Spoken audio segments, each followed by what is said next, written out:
Assalamualaikum warahmatullahi wabarakatuh. Bismillahirrahmanirrahim. Hari ini kita akan menyambung pembelajaran jinayat bagi darjah 6. Tajuk kita hari ini iaitu Al-Bughah. Al-Bughah ni iaitu pemberontakan. Pada minggu yang lalu, 2 minggu yang lalu, 3 minggu, kita dah mempelajari iaitu bab murtad, iaitu kemudian yang akhir sekali iaitu kita melihat mengenai apakah hukum kepada anak-anak yang telah berlaku murtad kepada ibu bapanya, iaitu pada pendapat mazhab Syafi'i yang menyatakan bahawa sekiranya mereka itu murtad kemudian mendapat anak, mereka anak itu dikira hukum murtad. Jadi hari ini kita nak sambung Al-Bughah. Al-Bughah ni pemberontakan. Kita usahakanlah. Jadi apa yang kita nak pelajari ini hari itu Bughah, pengertian pemberontakan, kemudian kita nak lihat tentang ciri-ciri pemberontakan, kemudian apakah kesalahan yang berkaitan dengan pemberontakan tersebut dihuraikan, kemudian syarat kita boleh serang, kita boleh bunuh pemberontak, kemudian apakah masalah-masalah berkaitan dan hikmah iaitu meninggalkan pemberontakan. Sekali arung sekali terus senang saya rasa, sebabnya kita akan bertemu lebih kurang dalam 3 minggu, iaitu lebih kurang sebulan. Jadi saya harap dengan kemudahan dengan mendengar saya membaca saja dapat memberi kemudahan kepada pelajar, tak perlu membaca banyak sangat. Jadi semoga dapat memahami yang lebih jelas. Hanya memerlukan lebih kurang 30 minit saja, insya-Allah. Jangan pula nanti disalahkan saya, entah apalah ustaz tu mengajar. Itu yang saya tak mahu, sebab sebenarnya saya telah menjalankan amanah saya. Bughah di sini iaitu segi bahasa iaitu melampau batas kehidupan sehingga dianggap sebagai suatu kezaliman kepada orang lain. Al-Bughah, ini kita tulang garis. Bughah iaitu pelampau kerana dia melanggar undang-undang.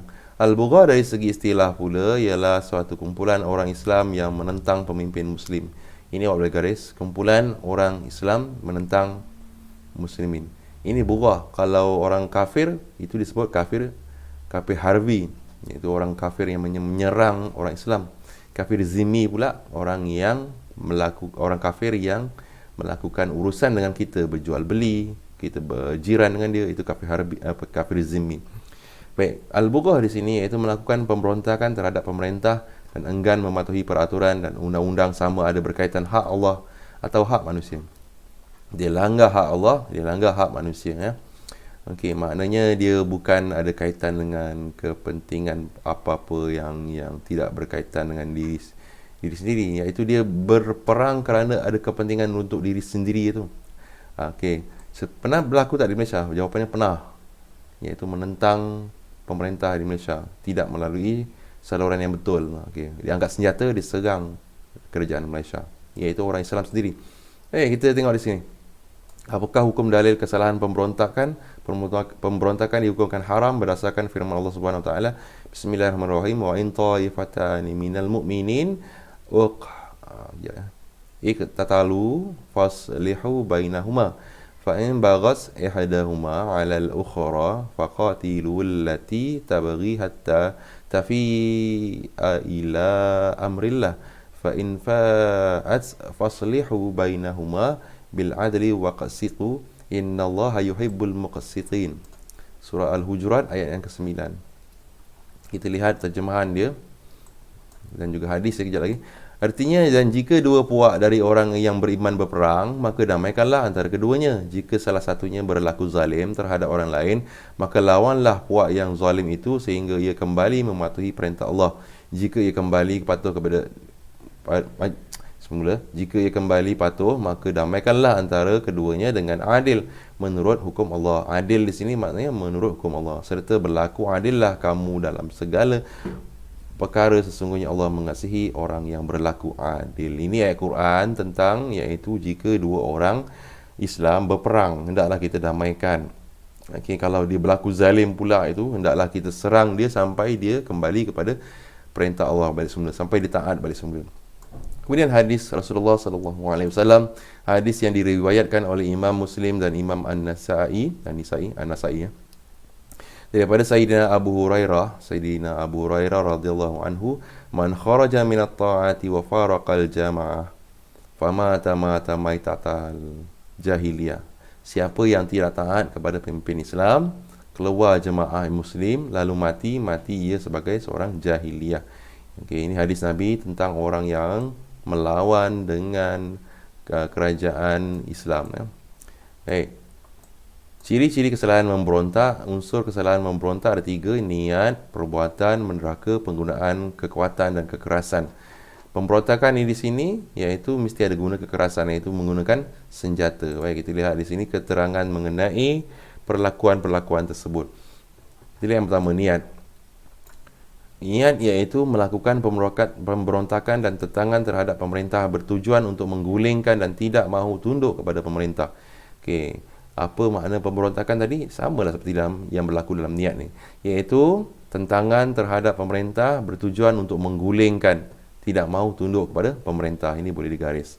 Ia juga enggan melaksanakan kewajipan dan tanggungjawab untuk mengikut undang-undang dan peraturan yang telah ditentukan oleh pemerintah.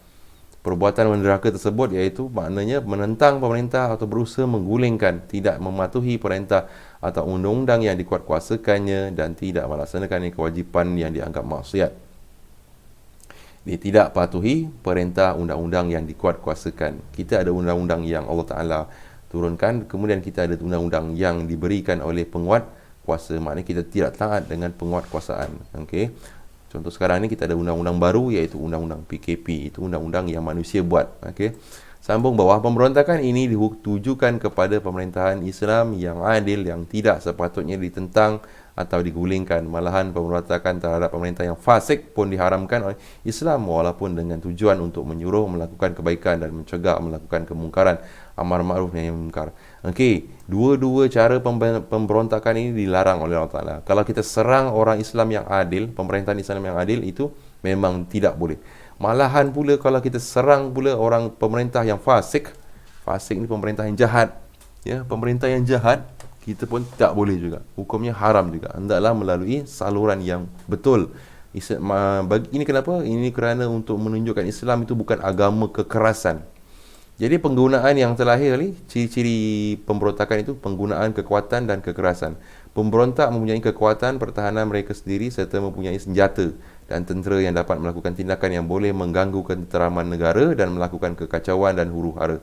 Yang ketiga ini iaitu dia ada kekuatan, okey, dan senjata dan tentera. Okey, kalau kita lihat balik semula syarat-syarat borah tersebut tadi kan ada 3. 1, 2, 3, niat hendak menderhaka. 2, perbuatannya, kemudian penggunaan kekuatan kekerasan tersebut.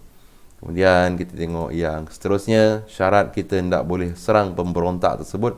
Yang pertama sekali, pemberontak mempunyai pemimpin yang berpengaruh dan ditaati, pemimpin yang dapat mengatur dan mentadbir, merancang dan menyusun strategi bagi melaksanakan penentangan dan pemberontakan. Yang pertama sekali, dia ada ketua. Ketua tersebut berpengaruh dan ditaati. Tolong garis. Pemimpin berpengaruh dan ditaati. 2, pemberontakan menentang pemerintah secara terbuka dan mereka tidak berada dalam kawalan pemerintah sebab mereka mempunyai pengkalan di luar daripada kekuasaan pemerintah. Yang kedua iaitu penentangan secara terbuka. Penentangan secara terbuka. Tidak berada dalam kawalan pemerintah. Okey, yang ketiga, pemberontak mempunyai kekuatan tentera, senjata dan pengkalan bagi pergerakan dan pertahanan mereka. Usaha untuk menjadikan mereka taat kepada pemerintah memerlukan belanja yang besar dan tenaga yang banyak. Jadi yang ketiga syaratnya kita boleh serang ni iaitu dia ada kekuatan tentera. Okey, untuk nak jadikan mereka taat kepada pemerintah memerlukan belanja pula. Okey. Ini orang Islam dengan orang Islam dia bergaduh sama sendiri, dia ada askar sendiri, dia ada tentera sendiri. Kemudian yang keempat, pemberontak mempunyai asas yang menjadi prinsip perjuangan mereka sendiri sekalipun asas ini salah seperti asas yang dipegang oleh Al-Khawarij dan Hururiyah. Al-Khawarij ni satu kaum yang menyatakan, dia kata dia buat keliru kepada umat Islam. Dia kata kita berpegang kepada Al-Quran, tetapi sebenarnya bukan. Dia adalah bertujuan politik. Al-Hururiyah ni iaitu orang puak pembebasan bagi kemerdekaan sesebuah negara yang melakukan pemberontakan terhadap Sayyidina Ali radhiyallahu anhu. Kita tahu Sayyidina Ali ni berlaku peperangan antara orang Islam,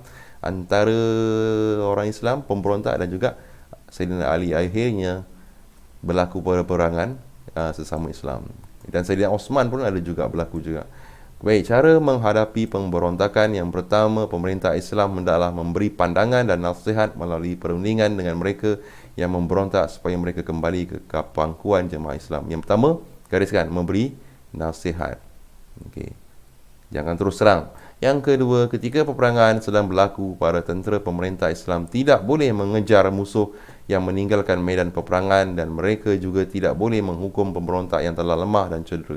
Yang kedua, jangan mengejar musuh dan juga jangan menghukum ketika dia lemah atau kalah atau telah cedera. Yang ketiga, pemerintah Islam tidak boleh merampas harta mereka sebagai ghanimah. Harta-harta mereka ni bukan rampasan perang. Ghanimah ni iaitu harta rampasan perang. Baik. Kemudian permasalahan yang berkaitan dengan pemberontakan iaitu setelah tamat pertempuran antara tentera pemerintah Islam dengan tentera pemberontak, tetapi ada pula tentera pemerintah Islam yang membunuh tentera pemberontak, padahal pemberontak telah meletakkan senjata dan ke jalan taat kepada pemerintah, maka tentera yang membunuh itu dikenakan qisas. Okey, iaitu dibalas hukum bunuh. Melainkan ia bersumpah bahawa yang dibunuh masih lagi memberontak dan tidak mahu taat kepada pemerintah. Namun begitu, pembunuh masih tidak terlepas dari tanggungjawab iaitu membayar diat, tetapi tidak dikenakan qisas. Ini ceritanya iaitu orang itu sudah nyerah diri, kemudian tiba-tiba bunuhlah orang yang sudah nyerah diri, maka dikenakan hukuman qisas. Kalau dia tidak dijatuhkan hukuman qisas iaitu dimaafkan, maka dia dikenakan diat. Yang kedua, sekiranya tentera pemerintah Islam membunuh pemberontak yang ditawan atau membunuh mereka yang luka, pembunuh itu wajib membayar diat, bukan qisas. Okey, ini mereka yang luka Okey, kerana ada kesamaran syubhat bagi kerasan pembunuhan. Dia bagi yang luka, kita boleh bayar diat saja. Diat iaitu diat mughalazah bagi pemberontakan ini. Qisas bukan qisas Yang ketiga, pemberontak yang terkorban dalam pertempuran matinya adalah sia-sia kerana tidak boleh diambil tindakan qisas atau diat terhadap pihak yang membunuhnya. Iaitu yang menyerang pihak kerajaan tidak boleh dihukumkan qisas bagi keluarganya dan tidak dapat diat, maka matinya adalah mati sia-sia. Yang keempat, pemerintah Islam tidak boleh membunuh pemberontak yang lari dari peperangan tersebut dan sudah mencampakkan senjatanya serta yang telah berpaling daripada pertempuran, daripada terus berperang. Ini sama seperti yang pertama sekali Kalau dia sudah meletakkan senjata, sudah lari, jangan kita kejar dan jangan kita menghukumkan bunuh. Yang kelima, harta pemberontakan yang ditawan tidak boleh dijadikan harta rampasan besar perang kerana harta tersebut masih lagi harta bagi pihak pemberontak. Okey. Apakah kelebihan hikmahnya kita tidak mengamalkan pemberontakan? Yang pertama sekali iaitu kita taat kepada pemerintah Islam selagi tidak melanggar segala syariat dan hukum Islam. Selagi pemimpin itu dia mentaati Allah, kita boleh taat. Taatlah pada pemerintah selagi dia mentaati Allah. Walaupun dia jahat, kita kena taat. Dua, tidak melakukan kezaliman terhadap manusia dan makhluk Allah yang lain. Tiga, mematuhi peraturan dan undang-undang yang telah ditetapkan oleh Allah Subhanahu Wa Taala dan pemerintahan Islam. Okey, apakah burah? Burah iaitu pemberontakan. Okey, kita nak balik semulalah. Pemberontakan. Kemudian ciri-ciri kesalahan pemberontakan ada tiga: niat, perbuatan dan kekuatan. Niat, perbuatan dan kekuatan. Kemudian penerangan tersebut iaitu mereka ada niat nak jatuhkan kerajaan, mereka ada perbuatan menyerang kerajaan, kemudian mereka ada kekuatan tentera. Kemudian seterusnya lihat muka surat 20, syarat memerangi dia kita dah sudah baca tadi, ada pemimpin, kemudian mereka menyerang secara terbuka, kemudian dia ada kekuatan ketenteraan, kemudian dia ada asas perjuangan. Caranya kita nak menghadapi pemberontak ni, kita nasihat, kemudian kita bolehlah serang mereka, dan sekiranya berlaku peperangan tidak boleh membunuh orang yang telah menyerah diri. Okey. Kemudian yang terakhir, ini sama seperti tadi, iaitu hikmah-hikmah meninggalkan pemberontakan. Jadi pelajar-pelajar sekian, harap ini dapat membantu dan semoga berjumpa lagi insya-Allah. Assalamualaikum warahmatullahi wabarakatuh.